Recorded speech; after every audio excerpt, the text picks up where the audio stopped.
जय श्री राम, हर हर महादेव। कैसे हो आप लोग? उम्मीद करती हूँ बहुत अच्छे होंगे, बस स्वस्थ होंगे। तो इस वीडियो में हम बात करेंगे भगवान विष्णु के 10वें अवतार कलयुग से अधर्म का नाश कर धर्म की स्थापना करने वाले भगवान कल्कि के विवाह के बारे में।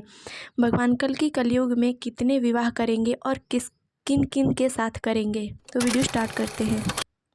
कल्कि पुराण के अनुसार जब भगवान कल्कि धरती पर पापियों का नाश करने के लिए अवतार लेंगे तथा बड़े होने पर वे भगवान परशुराम जी से शिक्षा ग्रहण करेंगे तथा भगवान शंकर जी से अस्त्र शस्त्र ग्रहण करके अपने घर आएंगे।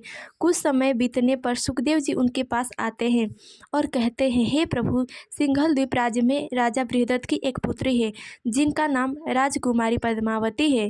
हे प्रभु, वह समस्त पापों का नाश करने वाली, समस्त सुखों को प्रदान करने वाली है। उन्होंने भगवान नारायण को अपने पति रूप में प्राप्त करने के लिए भगवान शिव की अत्यंत कठोर तपस्या की थी। तब भगवान शंकर राजकुमारी पद्मावती की कठोर तपस्या से प्रसन्न हो उन्हें साक्षात दर्शन देकर वरदान मांगने को कहा था। तब राजकुमारी ने भगवान शंकर से भगवान विष्णु जी को पति रूप में पाने का वरदान मांगा। तब भगवान शंकर तथा अस्तु कहते हुए बोले, हे राजकुमारी, तुम्हारे पति नारायण ही होंगे। उनके अलावा जो भी पुरुष तुम्हें काम वासना के भाव से देखेगा वह तुरंत स्त्री रूप हो जाएगा। राजकुमारी जी वरदान पाकर अपने महल लौट आई। कुछ समय बाद सिंघल द्वीप के राजा बृहदत्त ने अपनी पुत्री राजकुमारी पद्मावती के लिए स्वयंवर रचे। जब राजकुमारी स्वयंवर में वरमाला हाथ में लिए पहुंची तो वहां जितने राजकुमार स्वयंवर के लिए आए हुए थे सभी राजकुमारी को देखकर मोहित हो गए। उनके सौंदर्य, उनकी मुख की आभा सारे राजमहल को प्रकाशित हो रही थी। स्वयंवर में आए सभी राजकुमारों के मन में राजकुमारी पद्मावती को पत्नी रूप में पाने की इच्छा तथा काम वासना प्रकट हुई। उसी क्षण वे सारे राजकुमार स्त्री रूप में आ गए। ये देख वहां मौजूद सभी लोग आश्चर्यचकित हो गए। राजकुमारी भी अपनी सखियों सहित अपने कक्ष में जा विलाप करने लगी। न जाने विधाता ने मेरी किस्मत में क्या लिखा है। तभी बोली, मैं तो नारायण को ही वरूंगी।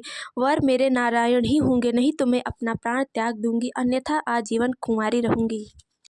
राजकुमारी पद्मावती की बात कहने के बाद सुखदेव जी बोले, हे भगवान, हे प्रभु, राजकुमारी की मनोदशा को समझकर उनका वर्णन करें। तब भगवान कल्कि, जो कि स्वयं नारायण ही हैं, कहा, हे सुख, तुम शीघ्र ही मेरा संदेश लेकर सिंघल द्वीप जाओ और राजकुमारी पद्मा से कहो कि मैं शीघ्र ही उनसे विवाह करूंगा। तब सुखदेव जी सिंघल द्वीप राज पहुंचकर राजकुमारी पद्मावती से बोले, हे देवी, आप क्यों इतना उदास हैं?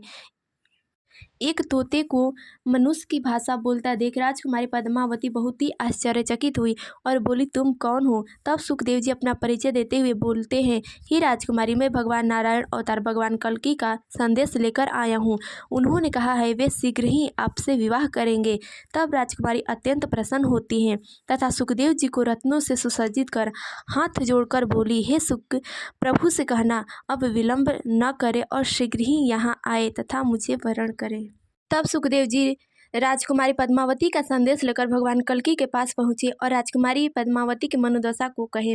तब भगवान मुस्कुराए और सुखदेव जी के साथ सिंघल द्वीप चले जाते हैं। वहां पहुंचकर महल के पास एक सरोवर पर भगवान कल्कि विश्राम करने लगते हैं तथा सुखदेव जी से कहते हैं, हे सुख, तुम राजकुमारी से मेरे आने का संदेश कह दो। तब सुखदेव जी राजकुमारी के पास जाकर बोले, हे राजकुमारी, मैं भगवान कल्कि को अपने साथ सिंघल द्वीप ले आया हूँ। वे महल के पास सरोवर के किनारे विश्राम कर रहे हैं, अतः आप उनसे मिल सकते हैं। तब राजकुमारी जी अत्यंत प्रसन्न हो अपने सखियों सहित तालाब के सरोवर के किनारे पहुँचती है तो देखती है भगवान नेत्र बंद किए विश्राम कर रहे हैं। विशाल भुजाएं हैं, श्याम शरीर है। राजकुमारी भगवान को देख अत्यंत ही मोहित हो जाती है। तभी प्रभु आंखें खोलते हैं और देवी पद्मावती से बोलते हैं, हे देवी, आ गई आप। तब राजकुमारी भगवान के चरणों में विनती कर बोली, मैं आपके चरण रज पाकर धन्य हो गई। तब राजकुमारी भगवान कल्कि को साथ में लेकर महल गई और पिताजी से सारी बातें बताई। उनके माता पिता भगवान कल्कि को पहचान कर विधि विधान से पूजा करते हैं तथा अच्छे मुहूर्त में भगवान कल्कि और देवी पद्मावती की पूरे विधि विधान से राजकुमारी के माता पिता ने उनका विवाह करवा देते हैं। तब भगवान कल्कि अपनी पहली पत्नी देवी पद्मावती के साथ अपने गांव संभल पहुँचे और माता पिता से आशीर्वाद प्राप्त किए तथा उनकी माता पिता भी बहुत ही खुश थी अपने पुत्र के वैवाहिक जीवन से।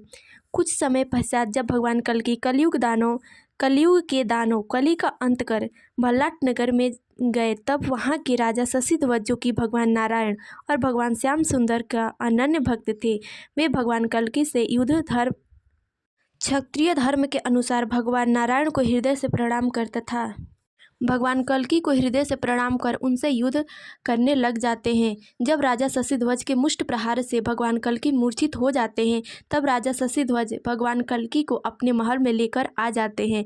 तब राजा शशिध्वज की पत्नी जो कि भगवान नारायण की बहुत बड़ी भक्त थी, भगवान कल्कि की विशेष रूप से पूजा अर्चना करती हैं तथा भगवान से मूर्छा से उठने की बार बार प्रार्थना करती हैं। तब कुछ समय पश्चात भगवान कल्कि अपने आंखें खोलते हैं और अपने साथ धर्म और सत्य से बोलते हैं, मैं युद्ध भूमि में था, यहाँ कैसे आया हूँ और ये लोग कौन हैं। तब धर्म और सत्य दोनों सारा वृतांत सुनाते हैं। तब भगवान कल्कि बोले, जब मैं युद्ध भूमि में मूर्छित हो गया था तो राजा मुझे मार क्यों नहीं दिए, मुझे यहाँ अपने महल में क्यों लेकर आए। तब राजा की पत्नी प्रार्थना करते हुए हाथ जोड़कर बोली, हे प्रभु, अगर मेरे पति आपसे शत्रु भाव रहकर युद्ध करते तो क्या वे आपकी असमर्थता में वे आपको यहाँ ले आते। वे तो आपके दास हैं, आप तो पूरे जगत के स्वामी हैं, आपसे तो हारने पर भी जीत है। तब राजा भी हाथ जोड़कर क्षमा प्रार्थना के साथ बोले, हे प्रभु, मैं तो अपना क्षत्रिय धर्म का पालन कर रहा था, क्योंकि युद्ध में स्वयं नारायण हो ही क्यों न आ जाए, स्वयं काल ही क्यों न हो, क्षत्रिय का धर्म है उनसे युद्ध करना। अतः हे प्रभु, हमसे जो भूल चूक हुई उसे क्षमा करे और हम पर प्रसन्न हो। तब भगवान कल्कि मुस्कुराते हुए राजा रानी से उनकी इच्छा पूछते हैं। तब राजा रानी ने कहा, हे प्रभु, हमारी एक पुत्री है रमा, आप हमारी पुत्री को अपनी पत्नी के रूप में स्वीकार करें, हमारी यही इच्छा है। तब भगवान कल्कि मुस्कुराते हुए बोले, तथा अस्तु। तब राजा रानी को अपनी पुत्री राजकुमारी रमा का विवाह पूरे विधि विधान के साथ करवा दिए। इस तरह भगवान कल्कि का दूसरा विवाह भल्लाट नगर की राजकुमारी रमा जी के साथ संपन्न हुआ और भगवान कल्कि अपनी पत्नी देवी रमा जी को साथ अपने ग्राम संभल लेकर चले गए।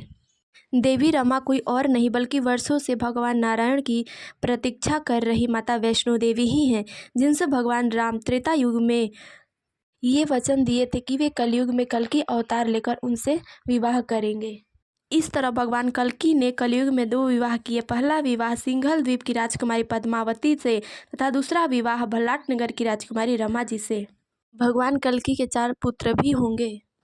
तो इस तरह भगवान नारायण कल्कि अवतार में पृथ्वी से पापों का दुख हरण करके धर्म की पुनः स्थापना करेंगे। तो इस वीडियो में बस इतना ही, मिलते हैं अगले वीडियो में, तब तक के लिए जय श्री राम, हर हर महादेव।